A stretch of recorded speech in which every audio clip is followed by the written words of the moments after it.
GK kids. घमंडी चूहा। बंटी चूहा बहुत होशियार था। वह एक जंगल में रहता था। उसने अपना एक छोटा सा घर बना रखा था। जंगल के पास एक घर था, उसमें एक छोटा सा बच्चा रहता था। उस बच्चे के पास लॉग बूट थे, लेकिन वह छोटे हो गए थे। उस लड़के ने वह फेंक दिए। बंटी चूहा, अरे ये जूते तो बहुत अच्छे हैं, मैं इसमें आराम से सो सकता हूँ। बंटी चूहा एक जूते को घसीटकर अपने घर के नीचे ले आता है। दूसरा जूता लाने की उसकी हिम्मत नहीं थी, इसलिए वह उसे ही साफ करके उसमें अच्छे से सोने का बिस्तर बना लेता है। फूलों से उसे सजाता है। बंटी बहुत खुश रहता था। जंगल के और जानवर उसे देखने आते थे। जानवर जब उसको देखते तो बंटी चूहा बहुत नखरे में अपने जूते पर चढ़कर बैठ जाता था। एक दिन नटखट कबूतर बंटी से मिलने आया। नटखट कबूतर, बंटी भाई, बहुत सुंदर घर सजाया है और इस जूते ने तो 4 चांद लगा रखे हैं। बंटी चूहा, सुन भाई, नजर मत लगा, मैंने बहुत मुश्किल से इसे सजाया है। तुम जैसों की नजर लगी वह खराब हो जाएगा। नटखट कबूतर, भाई मैं तो तुम्हें बधाई देने आया था, लेकिन लगता है तुम्हारा घमंड तो 7वें आसमान पर है। बंटी चूहा, मुझे किसी की बधाई की जरूरत नहीं है। मैं जानता हूँ तुम सब मुझसे जलते हो, क्योंकि तुम बाहर सर्दी झेलते हो और मैं इस जूते में घुसकर आराम से सो जाता हूँ। नटखट कबूतर बिना कुछ कहे उड़कर वापस चला जाता है। अब बंटी चूहा सारे दिन घूमकर खाना खाता और रात को अपने जूते में आकर सो जाता था। धीरे धीरे जंगल के सभी जानवरों से उसने बात करना बंद कर दिया था। अब उसका कोई दोस्त नहीं था। धीरे धीरे समय बीतने लगा। एक दिन रात के समय जंगल में तेज बारिश होने लगी। इस सब से बेखबर बंटी चूहा अपने जूते में आराम से सो रहा था। उसे बाहर के मौसम का पता नहीं लगा।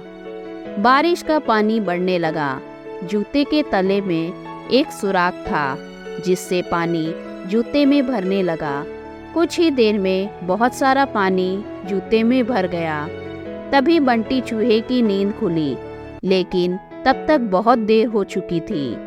पानी बढ़ता ही जा रहा था। उसे लगा कि वह अब मर जाएगा। बंटी चूहा जोर जोर से चिल्लाने लगा, लेकिन बारिश की आवाज में किसी ने उसकी आवाज नहीं सुनी। बंटी चूहे को अपनी मौत साफ नजर आ रही थी। वह जोर जोर से उछलने लगा। उछलते उछलते वह जूते से बाहर निकलना चाह रहा था, लेकिन जूता इतना लंबा था कि वह बाहर निकल ही नहीं पा रहा था। इधर दूर एक घोंसले में नटखट कबूतर अपने बच्चों के साथ बैठा था। नटखट कबूतर, बच्चों, लगता है किसी के चिल्लाने की आवाज आ रही है, कोई मुसीबत में है। उसने बाहर निकल के देखा कि आवाज उस जूते में से आ रही थी। वह तुरंत समझ गया कि बंटी चूहा जूते में फंस गया है। नटखट कबूतर बिना देर किए किसी तरह उड़कर वहां पहुंच गया। वह जूते के ऊपर बैठ गया।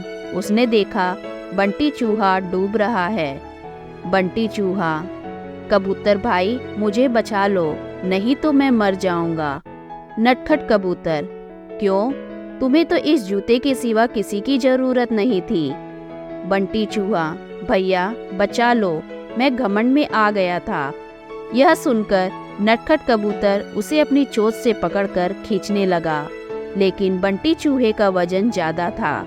नटखट कबूतर उसका वजन उठा नहीं पा रहा था। नटखट कबूतर, भाई रुको, मैं अभी बाकी जानवरों को बुला कर लाता हूँ। नटखट कबूतर जंगल में जाता है, लेकिन सभी जानवर बंटी चूहे की मदद के लिए मना कर देते हैं। तभी रास्ते में उसे कालू कौवा मिलता है। वह उसके साथ आ जाता है। दोनों मिलकर बंटी चूहे की एक एक टांग चोंच में दबाकर उड़ जाते हैं और उसे ऊपर बने घर में रख देते हैं। बंटी चूहा अपने किए पर बहुत पछताता है। अगले दिन वह जूते को खींचकर उल्टा कर देता है, उससे उसका पानी निकल जाता है। उसके बाद वह उस जूते को घसीट कर ले जाता है और नदी में फेंक देता है। यह देखकर नटखट कबूतर और कालू कौवा बहुत खुश होते हैं। फिर बंटी चूहा सब जानवरों के पास जाकर सबसे माफी मांगता है। धन्यवाद।